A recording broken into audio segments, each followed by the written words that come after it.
para o que interessa? Hoje nós temos um quadro aqui na rádio que se chama Testemunhos que Inspiram. São pessoas que passaram por experiências, infelizmente, não tão boas, mas que depois que tiveram uma experiência extraordinária, maravilhosa, e talvez você pode Você pode ter uma afinidade com esse testemunho por você ter passado por alguma coisa semelhante e com certeza você vai ser abençoado, porque mesmo ela contando uma história triste, depois ela vai encerrar com algo de sucesso que deu certo na vida dela e fez com que ela superasse toda a situação. E hoje eu tenho aqui comigo a minha discípula, a minha amiga de longas datas, né? Minha parceira que sempre está comigo, ela e toda a sua família que eu sou apaixonada, Magalhães, Yasmin, Emily, já são as amiguinhas a Emily é amiguinha das minhas filhas. Então, é um prazer ter você aqui comigo e já vamos começar. Adriana, conta um pouquinho para nós como foi o seu passado. Amém, pastora.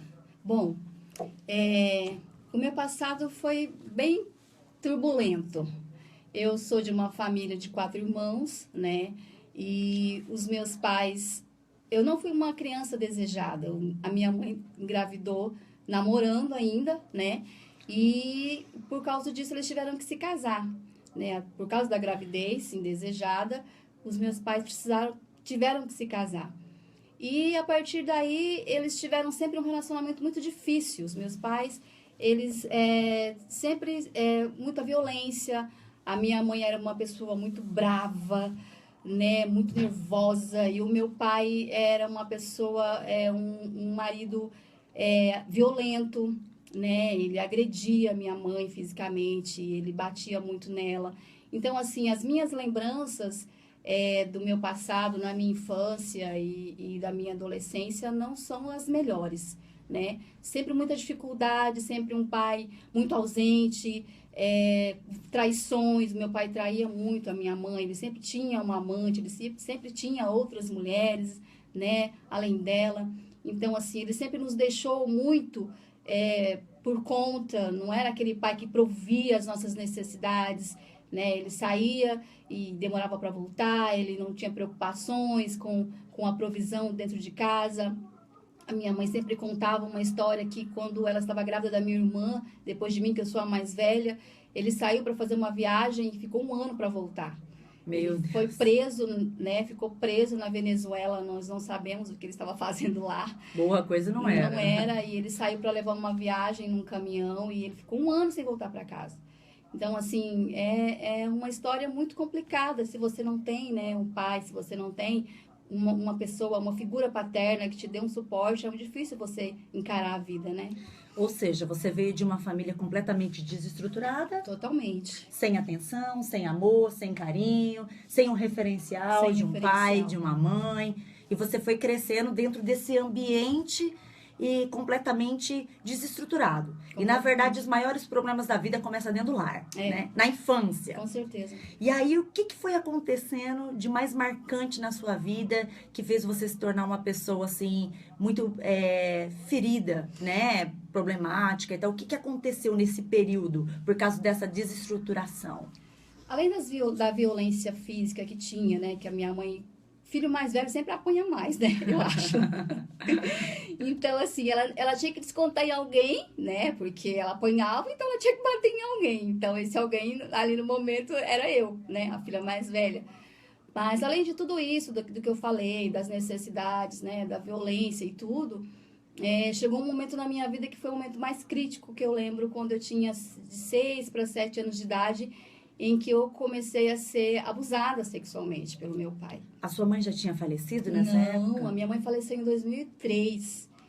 E naquele momento, para uma criança, né, de 6 para 7 anos de idade, ela começar a ser abusada pelo próprio pai, é algo assim, queridos, que eu falo que não existe terapia, que não existe psicólogo, que não existe psiquiatra, não existe nada. Não existe o tempo. Não, ninguém pode te sarar a não ser Deus, né? Então, assim, o que mais aconteceu de mais traumático na minha vida, que me tornou uma pessoa totalmente bloqueada, totalmente paralisada, tímida, medrosa, sabe? E eu lembro até esses dias que você falou sobre mim, que quando eu cheguei na célula eu era um bicho do mato. E eu era mesmo um bichinho do mato. Mas por causa de tudo isso, por causa dessa história toda, que vai fazendo a gente ficar assim, né? Cheio de complexos, cheio era uma ferida na alma mesmo. O meu problema era na alma, né? Uma alma muito ferida. Mas, Adriana, como que era? Ele te chamava, ele te falava, filha, vem comigo? Como que era esse processo? Você não falava, pai, não quero? Porque não aconteceu isso uma vez, foi várias vezes, né? Mas como que foi, assim? Você não conseguiu dar um basta, né? Você era uma criança, né? Na verdade, pastora, a criança, quando ela passa por esse tipo de situação, a gente acha que a gente é culpado. Eu achava que a culpa era minha. De alguma forma, eu achava que eu era culpada daquela situação. E o meu pai sempre dizia que não, e eu não podia contar para minha mãe porque o relacionamento deles era muito violento. Então, assim, eles tinham sempre brigas horríveis, que tinha até arma no meio, né? Então, assim, eu ficava com medo de contar para minha mãe e aconteceu uma tragédia na minha família. Então, assim, era sempre muito quieto, sempre dava um presentinho, sempre me levava para sair com ele, porque ele sempre viajava muito. E eu sempre estava ali, ele me insistia para me levar, e a minha mãe não sabia das histórias, ela deixava eu ir com ele. E era sempre nesses momentos que aconteciam. E não foi uma, duas vezes, foram 7 anos Meu Deus. de abuso, né? Começou com os meus 6, 7 anos e foram até os meus 14 anos, que foi quando eu menstruei. Que aí ele falou pra mim que, né, que ele ia me dar um remédio pra eu tomar, porque até então ele não consumava o fato, né? Era um abuso, era molestada. E aí ele falou pra mim quando eu completei 14 anos que ele ia me dar remédio pra eu tomar, porque ele ia consumar realmente o fato. Mas graças a Deus não chegou a acontecer isso. Amém, Né? graças a Deus. E por conta disso, como que você ficou? Como que você se sentia? Que tipo de pessoa você se transformou por causa de toda essa situação? Olha, pastora, e engraçado que isso só vai chegar na nossa vida adulta a consequência disso. Porque quando você é criança, parece que a criança ela tem uma facilidade de lidar com coisas tão fortes assim, porque o Ela mundo não da entende criança. muito, né? Isso, e o mundo da criança é tão lúdico, né? Tão, apesar do abuso, das suas, mas assim, havia aquela brincadeira de criança, havia, né, o mundo da criança é diferente. Mas aí quando você começa a crescer, eu me tornei uma adolescente depressiva. Não existia esse nome na época, né, de depressão, ninguém sabia o que era depressão, mas eu ficava só trancada em um quarto. E só veio explodir mesmo isso tudo na minha vida quando o quê? Quando eu casei, né? Que aí os bloqueios que eu tinha com relação a todo esse abuso veio à tona no casamento, porque era a única maneira de explodir, porque quando eu me casei, né, eu tinha que participar, eu tinha que ser uma esposa. Meu marido esperava que eu fosse uma esposa ativa com ele, e eu não conseguia isso, né? E depois também quando eu tive a minha filha, quando eu me converti, a minha filha mais velha tinha 5 recebia da minha mãe, eu dei para ela, infelizmente. Mas, assim, Deus foi tão bom que ele, né, restaurou tudo isso na minha vida. Deus te restaurou. Como que foi esse processo, Adriana? Você chegou na igreja, desse jeito, bichinho do mato, né? Como que você chegou? Como alguém te convidou? Como que foi esse processo todo de experiência com Deus? Eu cheguei na igreja em 2002, pastora, na ISG, e foi um convite que o meu esposo recebeu para ir a uma célula, né? Ele recebeu de um amigo de serviço, né? E nós fomos à célula. E eu tinha muita resistência, assim, com relação à igreja e a tudo. E ele estava tão desesperado com a nossa situação, com o nosso casamento, que se não fosse por Deus, a gente não estaria junto, com certeza. E ele foi buscar, sabe, ajuda. E nós fomos para a célula. Eu lembro que quando eu cheguei na célula, você estava lá ministrando. E você estava ministrando sobre Marta e Maria. E eu era Marta, né? E eu falei, como que ela sabe que eu sou assim? Porque você tem alguma coisa dentro de você, você precisa expor para fora. E eu buscava no exterior algo que estava dentro de mim. Limpar, cuidar. Mas aquilo precisava ser limpo dentro de mim primeiro. A minha alma precisava ser limpa, né? E aí foi um processo muito longo, pastora. Não foi do dia para a noite, não. Né? Você foi Chegamos pro lá, encontro, me cura. batizei, fui pro encontro, sabe? Mas cada dia Deus fazendo, sabe? Um milagre, uma cura, Deus mostrando o porquê dos meus comportamentos, o porquê das minhas atitudes que eu tinha, que muitas vezes eu não entendia, que eu não queria ser daquele jeito, mas quando eu vi eu estava fazendo, eu estava falando, e cada dia Deus foi tratando, Deus foi mostrando. E aí, graças a Deus, até hoje Deus trata, até hoje Deus mostra, e até hoje Deus cura. A pergunta que não quer calar. E como que foi quando você teve que perdoar o seu pai? Porque você perdoou, né? Foi. Porque a cura só é implantada quando o perdão é estabelecido, né? Quando Deus falou, você tem que perdoar seu pai. E aí? Olha, pastora, acho que foi a coisa mais difícil da minha vida, porque quando você não perdoa alguém, você carrega aquela pessoa, parece que em cima de você, sabe assim, nas suas costas, um peso, Fardo, né? um fardo muito grande que eu carregava. E aí eu fui pro encontro e lá eu fui ministrada sobre isso e eu não, sabe assim, eu sabia que eu tinha que perdoar, mas é aquilo, não tinha vontade de perdoar. Porque a minha dor era muito grande, né? A minha dor era insuportável e eu precisava fazer aquilo porque eu precisava ser livre.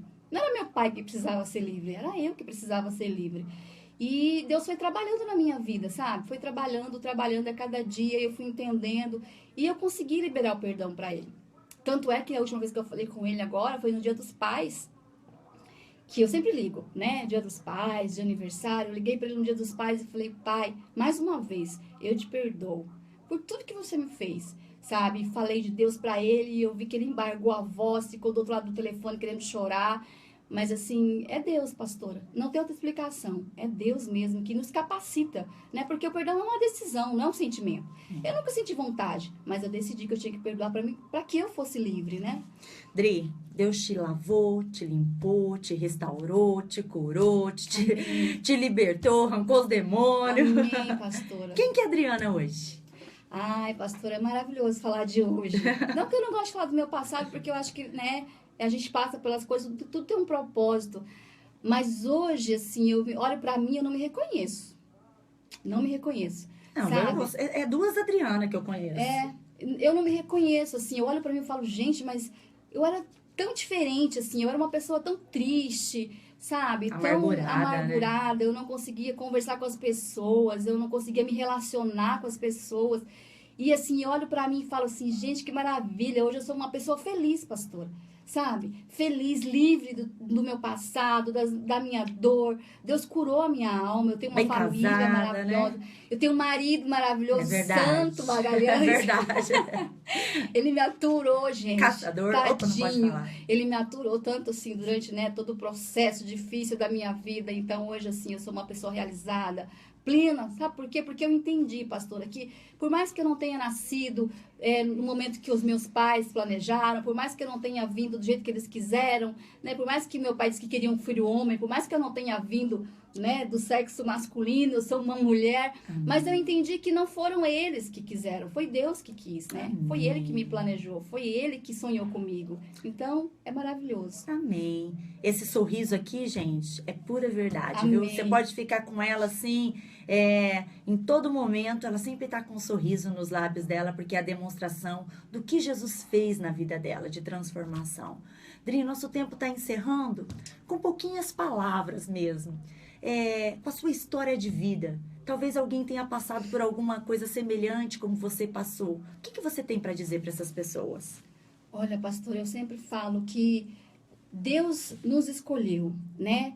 A palavra de Deus fala que antes mesmo que Ele nos formasse, né, no ventre da nossa mãe, antes mesmo que nós saíssemos da madre, Ele nos escolheu, Ele nos santificou para que a gente, né, para que nós fôssemos profetas às nações. Então eu penso assim que não interessa o que você passou. Deus te conhece. Ele sabe quem você é. Não interessa o rótulo que as pessoas colocam em você, o que as pessoas falam a seu respeito. O que interessa é que Deus te conhece. Ele deu o Filho dele para morrer por mim, por você, para que nós tenhamos vida plena, vida abundante, felicidade plena. Então, assim, busque em Deus. Né? Não busque em pessoas, não busque nas coisas, mas busque em Deus a sua cura, a sua libertação. E eu tenho certeza que Deus pode fazer um milagre, né? Às vezes a sua história é bem pior que a minha, né? Muito mais dificuldade você tenha, por mais, às vezes, passado mais que eu, mas eu tenho certeza que se você buscar em Deus, Ele vai fazer o seu milagre. Amém? Glória a Deus. Olha só, gente. A Adriana é testemunha viva daquilo que Deus pode fazer na minha vida e na sua vida. Não existe limites para Deus. Eu sei que existem pessoas com histórias terríveis de passado, de experiências, de traumas. Mas quando a gente se entrega a Deus, Deus ele pode entrar aonde nenhum homem consegue entrar. e Ele consegue tirar toda a dor, todo o trauma, toda a ferida, e Ele consegue liberar amor, alegria, perdão, poder. Então, se entregue a Ele. Deixa Deus curar, deixa Deus limpar, deixa Deus restaurar, porque Ele sabe o que é melhor para a sua vida, ok?